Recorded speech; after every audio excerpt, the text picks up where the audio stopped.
Salam əziz şagirdlər. Bugün 6 aprel 2025-ci il. Əvvəlki illərin məzunları üçün keçirilən buraxılış imtahanlarının ingilis dili suallarını təqdim edirəm. Cavablarla birgə. Birinci sualımıza baxırıq. Daha doğrusu 7-ci sualımıza. Çünki 1-dən 6-ya dinləmə sualdır və bu sual haqqında heç bir məlumatımız olmadığına görə, ona görə də cavablandırmaq qeyri-mümkün. Amma hər ehtimala sizə sualları təqdim edeyim. Suallarımız bu formada düşüb. 7-ci sualdan başlayırıq. 7-ci sualda bizə bu əvəzlik dərsinə aid olan bir testdir. Hansı ki bizə əgər nöqtədən sonra isim veribsə, biz isimlə işlənən əvəzlik götürməliyik. Ona görə B variantı, C variantı və Y variantını atarıq. İkinci tərəfində isə bizə isim olmadığına görə yol götürə bilmərik. Düzgün cavabımız A variantı. 8-ci testə baxırıq. 8-də mübtəda xəbər uzlaşmasıdır. Klimat, iqlim sözümüzü təkdə verib deyinə Y variantı iz götürərik. Bundan da əlavə variantlara baxsaq A cəm, V cəm, V cəm, A cəm bunları açsaq yerdə bizə Y variantımız qalır. Növbəti suala baxırıq 9-cu sualımıza. Demək, bizdə təyin edicilər dərsinə aid olan bir dərsdir. Hansı ki bizə əgər question sual sözünü verib cəmdə verdiyinə görə biz burada uyğun variant many və few variantını götürəcəyik. Ona görə düzgün cavabımız burada olacaq. 1-4 variantımız. 10-cu testə baxırıq. Çox sadə bir sual. Yes'də verib. Keçmiş sadə zamanın zaman zərfidir. Düzgün cavabımız A variantı. Hədd götürərik. 11-ci testə baxırıq. Məhsul növ qaydasıdır. Hansı ki biz tamamlığı tapmalıyıq birinci. Bizim tamamlığımız bənanəz olduğuna görə Z variantı B-ni atarıq. Cümləmizdə Pickett keçmiş zamanda olduğuna görə biz was were axtaracağıq. A variantı V-dən sonra been verib deyə səhvdir. C variantı will be verib deyə səhvdir. D variantı indiki zamanda A-dan verib deyə səhvdir. Düzgün cavabımız Y variantı. 12-ci testə baxırıq. Sinonim cütləri tapacağıq. Düzgün cavabımız burada A variantı. Çünki hər ikisi narahat deməkdir. B variantı öyle, erkən, late, gec antonimdir. Dangerous, təhlükəli, harmless, zərərsiz, bu da antonimdir. Simple, sadə, hard, çətin antonimdir. Rude, kobud, polite, nəzakətli, bu da olmaz. Növbəti testimizə keçirik. 13-cü testə baxırıq. 13-cü testdə bizim modal fe'l qaydamızdır. Bu da sadə bir test düşüb. Modal fe'l qaydasında biz öyrənmişik ki, hansılar to ilə işlənər, hansılar to-suz işlənər. Baxırıq burada haven't to olmaz. Çünki have to-nun sualı özü ilə düzəlməz və yaxud da inkarı. 2-də able-dan sonra to işlənməz deyə səhvdir. Düzgün cavabımız burada 3-4 A variantı. 14-cü suala baxırıq. Nida cümləsidir. Düzgün cavabımız burada A variantımızdır. Baxaq, what'dan sonra sifət, isim, mübtəda xəbər verib. Amma B variantına baxsaq biz burada how'dan sonra sifət isim verib. Biz deyirik ki, how olan cümlədə isim işlənməz. C variantına baxırıq. How'dan sonra sifət verib, Z verib. The students mənə əgər mübtəda veribsə götürərdim, amma sonunda Z verməli deyildi. D variantına baxıram. What'dan sonra sifət, ismimiz yox deyə səhvdir. Y variantında isə what'dan sonra sifət, isim verib, mübtədamız yoxdur. Bu bir. İkincisi, an article-dan students cəmdə sözümüzdə işlənməz. Düzgün cavabımız burada olacaq A variantı. 15-ci testə baxırıq. Özündən sonra xəbərlə işlənən sual əvəzliklərimizdir. What və who işlənər. Bizə də düzgün cavab burada C variantı. Who-nu götürərik. Növbəti testimizə baxırıq. 16-cı test cümlə düzəltmədir. Hansı ki biz burada biraz mübtəda, xəbər, həmçinin bağlayıcımız var. Onu axtarmalıyıq. Burada yazıb ki, qonaqlar gəlib çatanda. Burada yəqin ki, when the guest arrived variantı olmalıdır. Məsəl üçün, biz 2, 6, 5 variantını gözləməliyik. 2, 6, 5 variantını da bizə harda veribsə, o düzgün variantımızdır. B variantımız da ola bilər, C variantımız da ola bilər. İndi ardıcılığa baxırıq. Biz B ilə gedək bir dəqiqə. 3, 1, 4 ilə gedir. It was snowing. Düzdür. Qonaqlar gəlib çatanda qar yağırdı. Amma D-də isə 4, 3, 1 verib. Ona görə isə, çünki snowing it was deyə bilmərik. Ona görə düzgün cavabımız burada götürəcək B variantımız. 17-ci testə baxırıq. Sifətin dərəcəsidir. Zəm bağlayıcısına verdiyinə görə müqayisə dərəcəsi axtararıq. Best olmazdır, best olmaz üstünlükdür. Good adidir. Burada da the most verib. Yenə üstünlükdür, səhvdir. Düzgün cavabımız D variantı. B-də götürərik.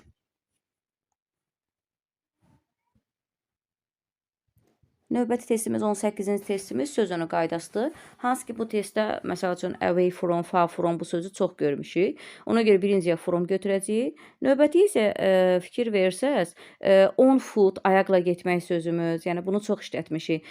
Söz önlərində məsəl üçün sizin də artikelda da görəsiniz. Məsələn biz demişik by'dan sonra artikel işlənməz, həm də by minik maşınlarla işlənər. Ayaqla getmək deyirsiniz, on foot deyərik. Düzgün cavabımız B variantı.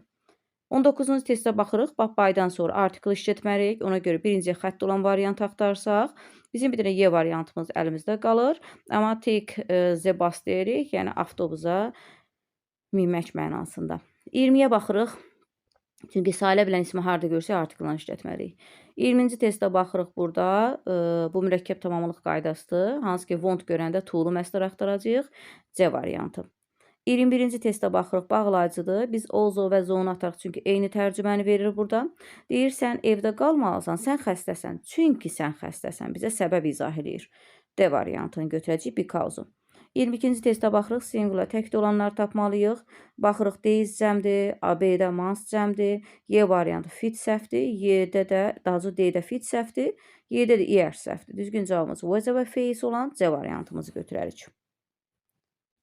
Mətnin sualların təhlilinə gəldikdə 23-cü sualdan başlayırıq. 23-cü sualda addakı olan insanlardan danışır. Biz düzgün cavab burada 1 və 3 variantını götürə bilərik. Çünki 1 variantında imini qeyd eləyib addakı dövlət formalaşdırırlar. Baxın burada formed the own government. Baxın burada. Bir düzdür. Bir də ki, 3 variantımız düzdür. Əsasən yazıb ki, cənub-şərqdə və bir də şimalda yaşayırlar. Bunda birinci abzasda bizə burada qeyd edilir. Ona görə düzgün cavabımız burada olacaq. 1-3 variantımız A variantı. Sonra keçdik növbəti sualımıza. Baxırıq 24-cü sualımıza. 24-cü sualda isə müharibənin nəticəsini soruşur. Müharibənin nəticəsində nə oldu? Məsəl üçün A variantımızda bizə verib ki, Avropalıların sayı azaldı. Fikir verin mətndə Avropalıların sayı azalmır. Əslində Avropalıların sayı artır. Bir dəqiqə göstərəcəm. Burada increase sözü var idi. Hansı ki orada əhalinin sayı deyil burada. Avropalılar increased large on the island. Adada artmağa başlayırlar. Ona görə bir səhv variantımızdır. Sonra baxırıq, daha doğrusu A variantı səhv variantı. B-də Avropalılar və yerli insanlar birlikdə yaşamağa başladılar. B variantına deyir. Amma yox, burada fikir verin. Qeyd edir ki, no native people. Artıq deyir, orada yerli insanlar qalmamışdı. Artıq adanı tərk etmişlər. Ona görə B-də səhv variantımızdır. Növbəti variant C var. Avropalılar deyir, adanın deyir, kontrolunu ələ alırlar. Bəli, bu düzgün variantımızdır. Yerli insanlar artıq deyir, burada gedəndən sonra, baxın, adanı tərk edirlər və it was governed by the Europeans və Avropalılar tərəfindən idarə olunur. Ona görə də ən gözəl cavabımız burada olacaq. C variantımız. Sonra biz burada bir dövlətdən danışdığımıza görə bizə düzgün cavab A variantımız olacaq. State formasını götürəcəyik.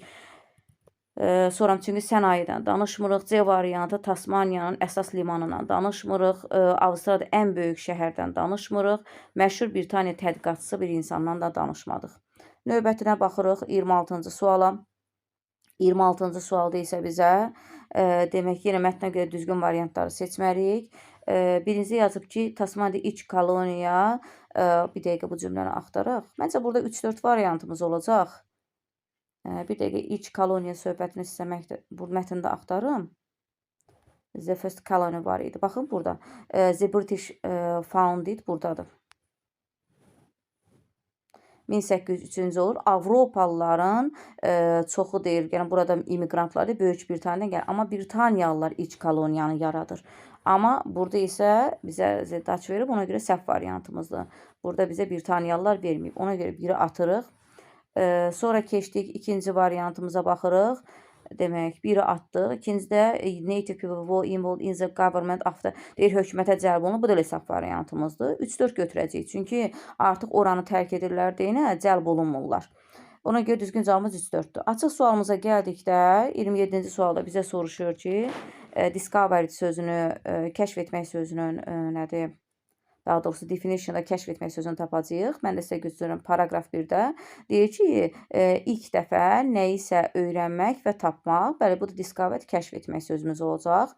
28-ci testimizdə isə Bizə burada indigenous sözümüzü soruşur. Burada düzgün cavabımızı götürəcəyik. Bir dəqiqə mən sizə göstərim. Burada native sözünü götürəcəyik. Çünki doğma deməkdir, əcdad deməkdir. Biz də burada doğma sözünü götürəcəyik. Sonra keçdik. 29-cu sualda mətnimizə gəlin o yeri tapaq. The Tasmanians are all good at. Baxağın, buradadır. Biz burada dəyişiklik eləməliyik. Biz burada dəyişiklik eləsək, əslində çox rahat idi. Əvvəlki illərin buraxılışında düşün kimi. Elə siz burada bir dənə a lot of sözünü many sözü ilə əvəz eləsəydiniz. Sonra məsələn, producing sözümüzü biz making sözünü əvəz eləyə bilərik. Biçi nisbə əvəzlik kimi zətlə əvəz eləyə bilərsiniz. Yəni, belə bir sözlərlə, məsəl üçün, key açar sözümüzü əsas rol oynar basic sözü ilə, məsələn, important sözü ilə götürə bilərik. State sözünü country sözü ilə götürə bilərik. Yəni, bu kimi sözlərlə dəyişə bilərdiniz. Yəni, rahat idi. 30-da essemizdir. İndi yəqin ki, bunu da yazanlar var. Deyir, dünyada hansı ölkəni siz deyir, səyahət etmək istərdiniz. Yəni, bunu da sadə 3 cümlə ilə ifadə eləmək olar. Sağ olun, növbəti imtahanlarda uğurlar.